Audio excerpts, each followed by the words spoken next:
Fala, meu filhote, professor Kevin por aqui, e hoje nós vamos conversar sobre um negócio muito legal chamado de embriologia ou biologia do desenvolvimento, né? Então vamos embora, hoje a aula é bem extensa, galera, então tem muita coisa para falar de embriologia, então vamos prestar atenção, pega o cadernão de vocês aí, já começa a anotar, porque realmente aqui tem muita coisa que vale a pena, tá? Quando se fala de embriologia, tá? Embriologia nada mais é do que o quê? Do que o estudo do desenvolvimento embrionário de um indivíduo. Então, o que a gente vai pensar? Toda vez que você pensar em embriologia, você vai pensar que a gente vai estudar desde o momento em que o indivíduo ele começa a surgir, desde a fecundação, até o desenvolvimento embrionário dele completo. A embriologia, ela faz parte de um estudo da biologia chamado de biologia do desenvolvimento, que é justamente a biologia que vai estudar todo esse processo de desenvolvimento desse indivíduo, tá? Aqui no ensino médio, a gente parte e a gente estuda só um pedaço da embriologia, ou na verdade só um pedaço da biologia do desenvolvimento, né? Que são as fases básicas da biologia, da embriologia animal, e também a gente acaba estudando um pouquinho do destino de cada folheto germinativo ou folheto embrionário.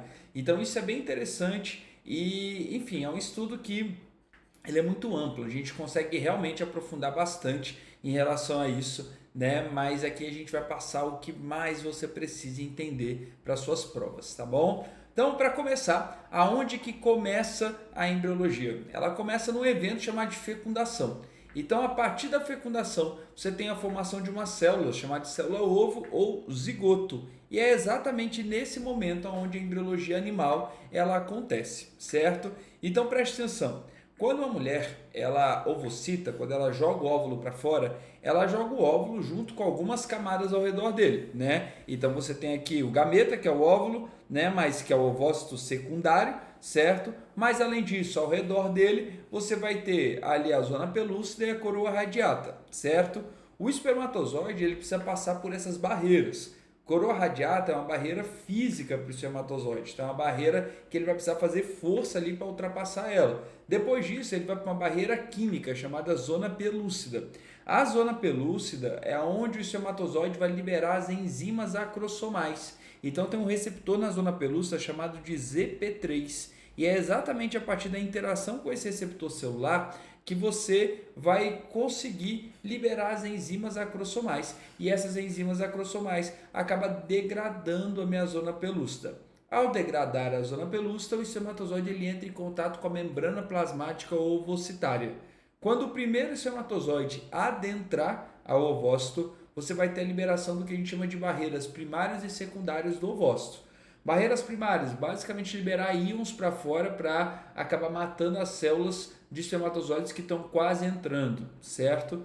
E além disso, tem, né, a parte barreira secundária, que é o fechamento justamente da ZP3. E aí o espermatozoide não consegue liberar as enzimas acrossomais dele.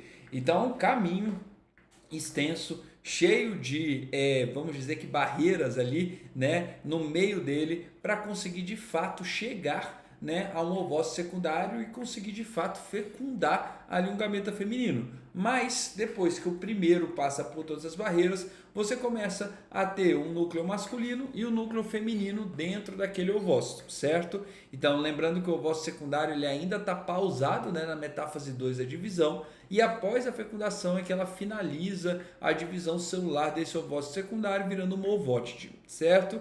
Essa ovótide ela vai ter um pronúcleo masculino ali dentro dela e um pronúcleo feminino. Enquanto eles estão separados, ainda a gente fala que a célula é N mais N, né? Então N desse pronúcleo e N desse pronúcleo. No momento em que esses pronúcleos eles se fundem, um evento que a gente pode chamar de cariogamia ou anfimixia é outro nome dele, que é a fusão desses pronúcleos, você vai começar a ter uma célula 2N. E essa célula 2N, ela é formada metade pelos cromossomos do pai e a outra metade pelos cromossomos da mãe. Essa é a primeira célula de reprodução do indivíduo, ou seja, essa é a primeira célula do novo indivíduo, que é o que a gente chama de zigotinho. E a partir desse zigoto é onde a gente vai ter o desenvolvimento embrionário daquele indivíduo como um todo, certo? Esse desenvolvimento embrionário ele vai ter 3 subetapas: etapa de segmentação, etapa de gastrulação e etapa de organogênese ou neurulação, certo? Segmentação, ela vai ser uma etapa onde eu vou ter uma divisão celular bastante grande, né? Então, vou ter inúmeras mitoses e que o indivíduo ele faz mitose de uma forma relativamente rápida. Gastrulação já é uma fase onde eu vou ter invaginação do indivíduo, né? Então, vou ter a formação ali num processo chamado de arquêntero ou intestino primitivo. E a organogênese vai ser onde eu vou formar todos os locais onde os órgãos vão ficar, tá? A gente também chama de neurulação porque o evento principal dela, e o primeiro evento que acontece nela, é a formação do tubo neural, que seria o início do que a gente chama de sistema nervoso. Kevin, todo animal, ele passa ou ele tem a sua embriologia? Sim, tá? Todos os animais, eles têm a sua embriologia, ele tem um desenvolvimento embriológico. Então, o que a gente está classificando aqui é o desenvolvimento embriológico dos animais, perfeito? Porém, nem todo animal tem todo o desenvolvimento embriológico da forma como a gente vai falar. Então, tem animais que só chegam até a fase de blasto, tem animais que avançam até a gástrula e tem animais que chegam até a neurulação possuindo notocorda. Então, a gente vai caracterizar um pouquinho disso ao longo da embriologia. Quando a gente estuda zoologia, que é o estudo do reino animal, a gente lembra que esse estudo é um estudo comparativo, né? Então a gente acaba comparando ali os diferentes filos do reino animal. E uma das formas de comparar esses filos é analisando sob a luz da embriologia. Então eu considero a embriologia uma matéria pré-requisito para você estudar reino animal. Então é muito ruim você estudar zoologia, você estudar reino animal sem entender a embriologia, porque aí as coisas lá não fazem tanto sentido assim como se faz estudando embriologia. E eu vou te falar uma coisa, eu acho que a embriologia é uma aula muito boa de você estudar antes de estudar o reino animal todo e depois que você estudar o reino animal todo. Então você vê ela duas vezes. Porque antes vira esse negócio, eu não conheço muito bem os filos ainda, mas eu já tenho aqui uma ideia dentro da embriologia deles. Após estudar zoologia, legal também, porque tu vai olhar e falar, opa, eu lembro que o porífero tinha isso, o quinidário tinha aquilo, o plateuminto tinha outra coisa, o nemateuminto tinha outra coisa. Então o ideal é que você estude um pouquinho essa aula de embriologia também no final da zoologia. Vai funcionar como se fosse uma revisão para você da zoologia como um todo, ou pelo menos dos aspectos embriológicos da zoologia, tá bom? Então vale muito a pena aí, né, você estudar nesses dois momentos, certo? Então vamos lá. Quando a gente fala de segmentação, a segmentação ela é marcada pelo aumento de número de células sem alteração do volume do embrião. Então o embrião ele ainda continua mais ou menos do mesmo tamanho, certo? Que é o tamanho de um grãozinho de feijão, beleza? Porém, aqui você vai ter, né, as células aumentando em quantidade. Isso acontece porque eu faço mitose, mas eu ainda tenho a zona pelúcida ao redor, meio que segurando o tamanho do embrião. Então a célula grandona, que seria o zigoto, uma célula ovo, uma célula gigante, ela acaba virando várias células pequenininhas, certo? Então isso é legal. Vale lembrar que aqui as divisões celulares dentro da fase embrionária, seja no período de segmentação, de gastrulação, de neurulação, sempre a gente vai falar de mitose, tá? Então sempre aqui conservando aquele material genético do zigoto, né? Então se a gente pega ali qualquer célula dessa aqui, ela teria o mesmo material genético ali do meu zigoto, certo? A fase de segmentação, ela inicia-se no zigoto, ainda na ponta tubo-uterina, certo?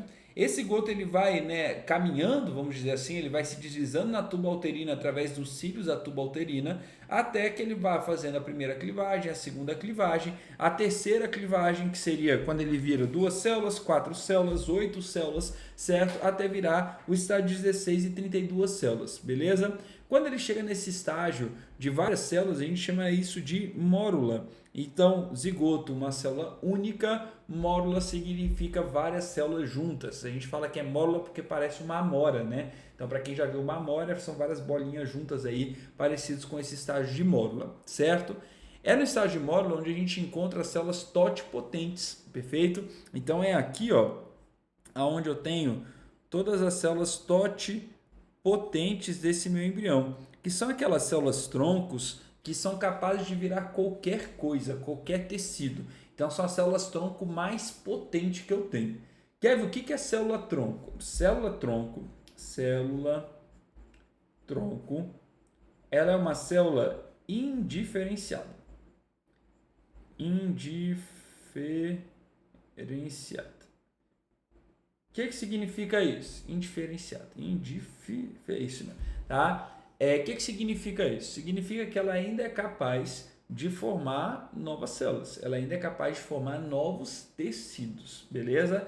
Essas células tronco indiferenciadas, elas acabam tendo potências diferentes. Então a gente classifica ela em totipotente, pluripotente e multipotente. Beleza? Isso aqui seria a mais potente de todas e aqui caminhando com a menor potência de todas. Beleza? Então, uma célula totipotente, ela é uma célula que pode virar qualquer célula do corpo. Então, ela pode virar célula do sistema nervoso, pode virar célula de músculo, pode virar célula de pele, pode virar célula de fígado, pode virar célula de rim, de pâncreas, qualquer célula do organismo ela pode virar. Então, uma célula totipotente é uma célula muito potente. Uma célula pluripotente é uma célula que vive ou que produz já tecidos específicos, mas ainda assim consegue virar, né, muitas células diferentes, como acontece, por exemplo, com as células da medula óssea vermelha. Né? São células pluripotentes, elas conseguem formar todo o tecido hematopoético. E você tem as células multipotentes, são células que formam tecidos específicos, como acontece ali, por exemplo, na formação, sei lá, do pericôndrio, que é o que vai refazer a cartilagem do teu corpo, ali da sua orelha, por exemplo. Ali já é uma célula multipotente, beleza? Então a gente tem as células totipotentes na mórula, porque a partir da blástula eu começo a ter uma cavidade interna, chamada de blastocele. E essa blastocele, ela vai dividir duas linhagens celulares, tá bom? Uma linhagem que está aqui, ó, nessa região, que eu vou até pintar aqui. Essa região é o que a gente chama de embrioblasto. Seriam as células totipotentes do embrião ainda, tá? Então, embrioblastos são justamente as células que são capazes de formar um embrião como um todo. E aqui eu vou ter o trofoblasto, que é essa outra região aqui em volta. Trofoblasto. O trofoblasto é ele que vai passar por um processo chamado de nidação. Para quem não sabe, nidação é a fusão do embrião e endométrio. Endométrio é justamente o revestimento do útero feminino. Então, é a partir do processo de nidação, inclusive, que a mulher de fato está grávida. Tá? Então, o que acontece? Vamos supor que eu tenho 28 dias de ciclo, né? Então, 28 dias de ciclo menstrual. Perfeito? A mulher, ela acaba tendo ovulação normalmente no 14º dia, certo? O óvulo fica ali disponível para fecundação entre 24 e 48 horas, tá? 24 é o mais provável, um dia, beleza? Mas um dia e meio, às vezes aparece, ou até mesmo 2 dias, tá bom? Então é isso que fica, né, ali viável para ter uma fecundação. Então o zigoto ele vai surgir mais ou menos ali entre o 15º e o 16º dia do ciclo menstrual dessa mulher, perfeito? Quando o zigoto surge, o zigoto ali depois da fecundação, né? Ele vai fazendo essas clivagens, mas a mulher não sabe que ela está grávida, ela não tem nenhum sinal clínico que ela está grávida. E demora mais ou menos de 8 a 10 dias. É rápido, né, gente? Porque pensa, sair de uma célula para algumas dezenas de células em 10 dias. Então, assim, é muito rápido essa divisão celular, né? Mas mais ou menos de 8 a 10 dias é o que demora para ela, de fato, ter a fase de blástula. E aí, na fase de blástula, o trofoblasto ele vai se unir com o endométrio. Por isso que o endométrio precisa estar espesso. Por isso que ele cresce ao longo do ciclo menstrual, para conseguir ter espaço para essa fusão. Essa fusão a gente chama de nidação e vai formar o que a gente chama de sincício trofoblasto, que é justamente a região de fusão desses dois carinhas aqui. Quando eles fundem, eles vão formar uma coisa só. E essa coisa só, ela acaba liberando, né, o trofoblasto, ele libera um hormônio chamado de beta-HCG, que é o chamado hormônio da gravidez. Então ele é um hormônio embrionário e ele acaba entrando na corrente sanguínea feminina. Esse hormônio, ele mantém o endométrio grandão, ele não deixa a progesterona cair, então ele mantém o endométrio grandão. E aí essa mulher, ela não vai ter a descamação do endométrio. Então lembrando que após o 28º dia do ciclo feminino, seria o primeiro dia do próximo ciclo. E esse primeiro dia ele é marcado pela menstruação. Então, no momento que o beta-HCG adentra a circulação sanguínea e mantém o endométrio espesso, essa mulher não vai ter esse evento chamado de menstruação. E esse seria o primeiro sinal que essa mulher está grávida, certo? Então, quando que a mulher desconfia que ela está grávida? Quando ela não tem a menstruação aparecendo ali, certo? Então, ela deveria menstruar tal dia e ela não menstruou, atrasou essa menstruação. E aí isso pode significar uma gravidez. O que a gente faz? A gente faz exame, certo? Você tem dois tipos de exames mais comuns. O primeiro exame é o exame de farmácia, em que a mulher urina em um palito. O que acontece? O beta-HCG ele vai em grande escala lá para o sangue, né?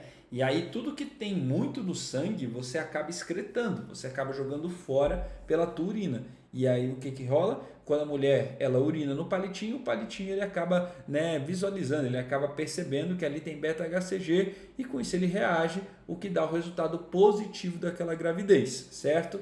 Os exames de farmácia são bastante confiáveis hoje em dia, mas ainda assim o médico sempre vai pedir um exame de sangue.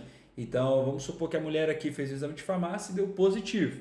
O que o médico vai fazer? Ele vai fazer mais dois exames. O primeiro exame é o exame de sangue. E aí o exame de sangue vai confirmar que ela de fato tem beta-HCG na corrente sanguínea, então que ela de fato está grávida. E o segundo exame que ele vai fazer, e aí vai demorar algumas semanas aí de gestação, normalmente no mínimo 8 semanas de gestação, ele vai fazer um exame chamado de ultrassom, em que é um exame de imagem, em que ele vai conseguir visualizar de fato o embrião dentro dessa estrutura materna. E aí você tem uma confirmação daquela gravidez. O que pode acontecer? Pode acontecer de eu fazer o exame e logo após eu perder a criança? Pode, tá? E aí muitas vezes você pode ter sinais clínicos que você perder a criança, como um sangramento, que é muito comum, ou muitas vezes o médico ele vai ver pelo ultrassom, vai ver se o coração está batendo, vai ver se tudo de fato está funcionando certinho, beleza? E aí você tem uma confirmação dessa gravidez. Por isso que geralmente as mulheres esperam um pouquinho para contar para a família inteira que ela está grávida, né? Geralmente até pelo menos 8 semanas ali de gravidez, certo? E por que isso? Porque pode acontecer dela ter os sinais clínicos de uma gravidez, mas de fato esse embrião não ser um embrião viável ali. E aí com isso ela não vai conseguir continuar aquela gravidez dela, certo? E aí muitas vezes isso acaba trazendo um aspecto bem traumático, às vezes, né, queridos? Quando a gente acaba contando para todo mundo que a gente está grávida e logo depois percebe que essa gravidez não vai chegar até o final, evidentemente que é mais complexo muitas vezes passar por esse tipo de situação, tá bom? Então por isso que muitas mulheres optam por contar após esse período, beleza? Mas só a segmentação é basicamente isso. Lá dentro do reino animal, o que a gente fala? Que para eu ser um animal, eu tenho que chegar pelo menos até blástula. Então isso aqui é o mínimo para o reino animal. Então, por exemplo, o porífero, que são as esponjas marinhas, elas só chegam até o estágio de blástula, que é um estágio onde não tem uma diferenciação celular ainda muito grande. Tanto que tu vai perceber que os poríferos eles não têm tecidos, eles não têm órgãos, eles não têm sistema, eles não têm nada disso. Isso acontece porque ele só chega até esse estágio embrionário. Então sim, galerinha, preste atenção. Quando a gente pensa em porífero, cara, porífero é muito simplesão, pô. O porífero, a esponja marinha, você não tem nem direito muito o que falar dele. Nossa aula de porífero, tu vai ver, ela é uma aula pequenininha, uma aula que não tem muitas informações. E por que isso? Porque, cara, não tem o que falar do cara. Beleza? O cara realmente ele é um conjunto de células que trabalham. E pronto. Mas ele não tem nenhum tipo de tecido, não tem nenhum tipo de órgão, não tem nenhum tipo de sistema, não tem nada que a gente consiga falar de uma forma mais, vamos dizer, que mais técnica, mais refinada. Então aqui, isso é bem interessante de você perceber essa questão. Beleza? Quando se fala, né, de tipos de ovos, isso aqui às vezes cai bastante para vocês, tá? O que é tipo de ovos? A gente sabe que a gente tem uma diversidade animal muito grande. Então a gente, principalmente nos vertebrados, então aqui não é que os outros não tenham tipos de ovos, mas geralmente a gente caracteriza isso aqui muito nos vertebrados. Vertebrados são os nossos cordados, beleza? Então, lá nos vertebrados, saber os tipos de ovos é muito interessante. E a gente classifica o tipo de ovo de acordo com uma estrutura chamada de vitelo. Tá vendo que aqui tem escrito grãos de vitelo? Tá? O que é vitelo? Vitelo nada mais é do que substância nutritiva. Tá? Nutritiva. Geralmente, vitelo, ele está relacionado com lipídio, né, gordura e proteína, tá? Então, essas coisas que a gente chama de vitelo. Então, vitelo, gordura e proteína, basicamente, certo? Você tem 4 tipos de ovos e a gente vai sempre colocar em relação ao vitelo esse ovo, tá? Você tem um ovo chamado de isolécito ou oligolécito, ou até às vezes alécito, tá bom? Isolécito, iso significa igual. Oligolécito, oligo significa pouco. Então são ovos que têm pouco vitelo distribuídos de forma uniforme, tá bom? Então você vê que no ovo inteiro você tem o quê? Você tem vitelo e ele não está em grandíssima quantidade, beleza? O ovo heterolécito, hétero significa o quê? Diferente, diferente. Também pode ser chamado de mesolécito, é outro nome dele, mesolécito. O ovo heterolécito ou mesolécito é um ovo que já tem mais vitelo, tá? Ele já tem uma quantidade de vitelo um pouco maior, certo? E esse ovo, ele tem um vitelo que está em grande quantidade numa parte do ovo e em outra quantidade menor. Então você já percebe que aqui, no que a gente chama de polo vegetativo, que seria o polo que tem mais vitelo, você percebe que aqui, ó, você já tem uma grande quantidade de vitelo aqui no polo vegetativo, enquanto que no polo animal, que é onde fica o núcleo e as organelas, você tem aqui uma menor quantidade de vitelo. Perfeito? Por isso é heterolécito, porque ele tem vitelo no ovo inteiro ainda, mas ele é distribuído de forma não uniforme, tá? Quando se fala de ovo megalécito, ou também pode ser chamado de telolécito, é o ovo que mais tem vitelo na zoologia. E esse vitelo, ele é totalmente polarizado. Ou seja, você tem uma grandíssima quantidade de vitelo na parte ali, numa parte do ovo, enquanto que na outra parte do ovo não tem vitelo nenhum, certo? Então esse ovo tem muito vitelo, mas esse vitelo está todo aqui acumulado, né, numa região que a gente chama de polo vegetal. Então aqui você também pode chamar de polo vegetal, e lá em cima você chama de polo animal, tá? Que é onde eu não vou ter vitelo. Então você percebe que é um ovo que não tem vitelo em todo ele, né? Ele só tem vitelo numa parte.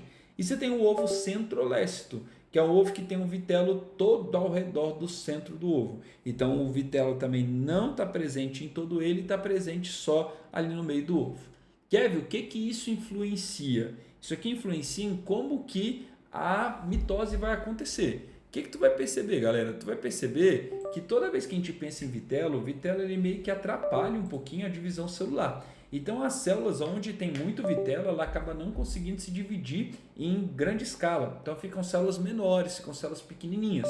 Em ovos que têm regiões com vitelo e regiões sem vitelo, na região com vitelo, ele nem tem segmentação, ele nem tem divisão celular. Ele só tem divisão celular no polo animal. Então é isso que vai diferenciar. Então a quantidade de vitelo está diretamente relacionada a como que vai acontecer as fases de mórula e a fase de blástula, tá bom? E isso vai diferenciar os seres vivos como um todo, perfeito? Então aqui tem uma imagem que é bem legal, que é essa imagem aqui. Eu vou me esconder porque eu acho que eu fico... Ah não, se bem que aqui tá de boa. Ó, o que acontece? Lá nos mamíferos, por exemplo, os mamíferos eles têm ovos do tipo isolécito,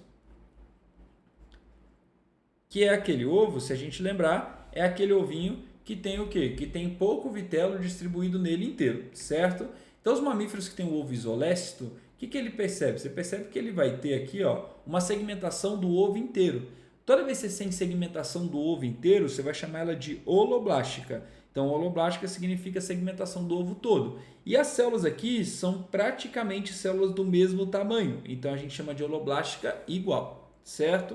Já nos anfíbios, eu tenho, e peixes também, tá? Então, tanto nos anfíbios como peixes, você tem o ovo heterolécito. Deixa eu colocar peixes aqui, ó, para vocês lembrarem também que é um exemplo de ovo heterolécito, tá bom? Então, nos anfíbios e peixes que tem ovo heterolécito, o que tu vai ver? Tu vai ver que aqui, ó, o ovo, ele acaba tendo uma segmentação que ainda é no ovo inteiro, porque ele tem vitelo, ó, no ovo todo. Porém, ele tem uma região que tem pouco vitelo. Então, essa região que tem pouco vitelo, as células ficam menores, mais segmentadas. Então, aqui ó, tu percebe que vai formando células menores. A gente chama elas de micrômeros, tá bom? E você tem células que são maiores aqui formadas, que a gente chama de macrômeros, perfeito? Então você tem micrômeros e você tem macrômeros aqui presentes, né, nesse tipo de segmentação. Ainda é aloblástica, porque ainda segmenta o embrião inteiro, só que agora a segmentação não é mais igual, ela é desigual.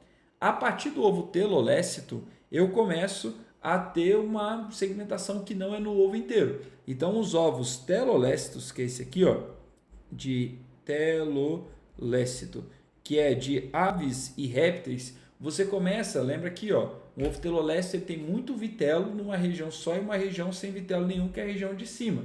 Isso vai formando um disco em cima do ovo. Então, eu só vou ter a segmentação nesse disco.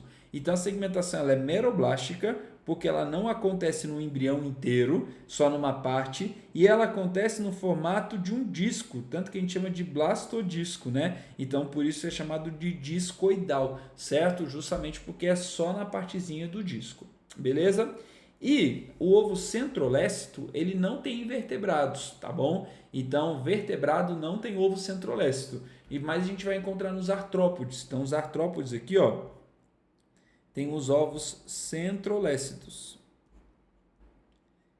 E aí no ovo centrolécito, o que tu vai perceber? Como o vitelo está lá no centro, a segmentação acontece só na superfície. Então, ó, o vitelo ele está aqui, ó, centralizado. Então a segmentação ocorre só nessa parte ao redor do vitelo. Então é uma segmentação que também não ocorre no ovo inteiro, portanto eu chamo ela de meroblástica, e além disso ela ocorre só na superfície. Então, vou chamar ela de meroblástica superficial. Legal? Então, às vezes, galera, o que vai acontecer? Às vezes o cara ele vai lá e ele vai te dar uma imagem de um ovo numa questão e ele vai pedir para você dizer de qual organismo é esse ovo. Então, o que tu precisa saber? Tu precisa saber como é que funciona a segmentação de cada ovo, precisa saber da distribuição de vitelo e precisa saber dos exemplos, tá? Então, quem tem o quê? Então, pega essa imagem que a gente estava conversando aqui, ó, e realmente anote essa imagem. Pô, mamífero tem ovo isolécito, holoblástica igual. Anfíbio tem ovo heterolécito, peixe também, holoblástica desigual. Répteis e aves têm ovos telolécitos, meroblástica discoidal. E os artrópodes têm ovo, né, centrolécito, então meroblástica superficial. Então anote isso para que você de fato consiga acertar essas questões, beleza? Galerinha, na aula de hoje a gente fica aqui, né? A gente falou da primeira fase, da fase de segmentação. A aula que vem a gente já fala de a parte tanto de gastrulação como também a parte de neurulação. Beleza? Um beijo, um queijo para vocês e até a nossa próxima aula. Tchau, tchau.